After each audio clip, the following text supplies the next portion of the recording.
અમદાવાદના ઉસ્માનપુરામાં આવેલી mount Carmel સ્કૂલમાં વાલીઓ દ્વારા વિરોધ કરવામાં આવ્યો। શાળા બંધ થવાની શક્યતાને કારણે વાલીઓમાં ચિંતા જોવા મળી। શાળા જર્જરિત થતાં શાળા બંધ કરવા શાળા સંચાલકો દ્વારા રજૂઆત કરવામાં આવી હતી, તો બીજી તરફ શાળા બંધ ન કરવા વાલીઓની રજૂઆત કરવામાં આવી છે। આ અંગે વાલીઓએ ડીઈઓ કચેરીએ પણ રજૂઆત કરી।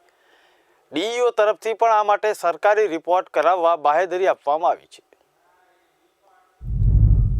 વાલીઓને એવું કહેવું છે કે જગ્યા વેચાઈ ગઈ છે કે કદાચ વેચવાના છીએ, પણ તમે વિચાર કરો, અમારી પાસે જ કાંઈ નથી।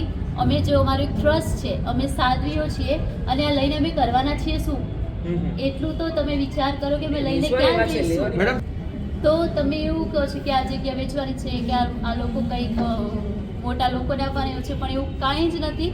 કારણ કે તમે વિચારો અમે લઈને જઈએ ક્યાં? અમારી પાસે કાંઈ જ નથી ને। તો એનો વિચાર તો કદાચ તમે વિચારતા પહેલાં પણ થોડું તમારે વિચારવું પડે કે તમે શું વિચારી રહ્યા છો કે શું બોલી રહ્યા છો। અમારે બધા ઓપ્શન ખુલ્લા રાખવાના છે। અહીંયા આ બિલ્ડિંગ છે ત્યાં એને રિલોકેટ કરીએ કે પછી અહીંયા રિપેર કરીએ કે પછી ફૂલ ડેમોલિશ કરીએ। થ્રી રિપોર્ટ્સ અમે તૈયાર રાખવાના છીએ અને એમાંથી જે બેસ્ટ હશે એ હાયર ઓથોરિટી ડિસાઇડ કરશે। આપણી પાસે એવો કોઈ ઠોસ રિપોર્ટ કે આધાર નથી જેનાથી વાલીઓમાં રોષ છે કે અચાનક સ્કૂલ જો બંધ થઈ જશે તો તેમના વિદ્યાર્થીઓનું શું? એક તરફ સરકાર કહી રહી છે બેટી બચાવો બેટી પઢાઓ, તો આ જે પ્રશ્ન છે બેટી પઢાઓ, તો અહીંયા 2000 વિદ્યાર્થીઓને ભણી રહી છે। તો આ સાથે હું મુખ્યમંત્રીશ્રી અને વડાપ્રધાનશ્રીને બી એક મેસેજ આપવા માગું છું કે આ સ્કૂલ જો અચાનક બંધ થઈ જશે તો 2000 વિદ્યાર્થીઓનું શું થશે? આ એક મોટો પ્રશ્ન થઈને ઊભો રહેશે। અને આ સ્કૂલમાંથી કેટલીક દીકરીઓ તો નેશનલ લેવલ પર બી રમી ચૂકી છે અને હમણાં પણ સ્પોર્ટ્સમાં આ સ્કૂલની છોકરીઓ મેડલ જીતીને લાવી છે। તો આવી હોનહાર વિદ્યાર્થીઓના ભવિષ્યની એક મોટી ચિંતા સરકારે કરવી પડે। મારી દીકરી અહીંયા ધોરણ 7માં ભણે છે। સૌથી પહેલાં સ્કૂલ તરફથી અમને પાછળનું બિલ્ડિંગ રિનોવેટ કરવાનું કીધું, એટલે અમને અહીંયા શિફ્ટ કર્યા અને બપોરની શિફ્ટ કરી। તો પણ અમે લોકો તૈયાર થઈ ગયા કે ચલો ભાઈ છોકરાઓને 2 વર્ષ કે વર્ષમાં અહીંયા શિફ્ટ થઈ જશે, પાછળનું બિલ્ડિંગ થઈ જશે।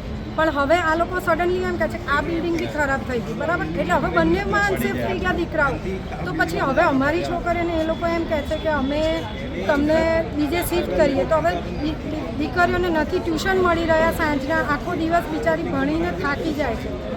તો હવે આગળ શું કરવું એનું ડિસિઝન એ લોકો કહેતા જ નથી કે અમે 6 મહિનામાં કે 12 મહિનામાં તમને કઈ શિફ્ટ અમને મળી છે રેન્ટ ઉપર સ્કૂલ કે એવું કંઈ પણ નથી એમને આન્સર આપી રહ્યા અમને।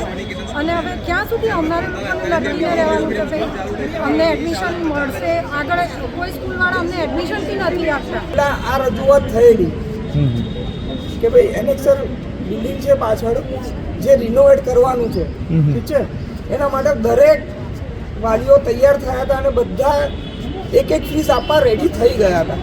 પણ આજ દિન સુધી એ બિલ્ડિંગનું હજુ સુધી કોઈ કામ થયું નથી અને એના આધારે નૂનની શિફ્ટ કરી હતી,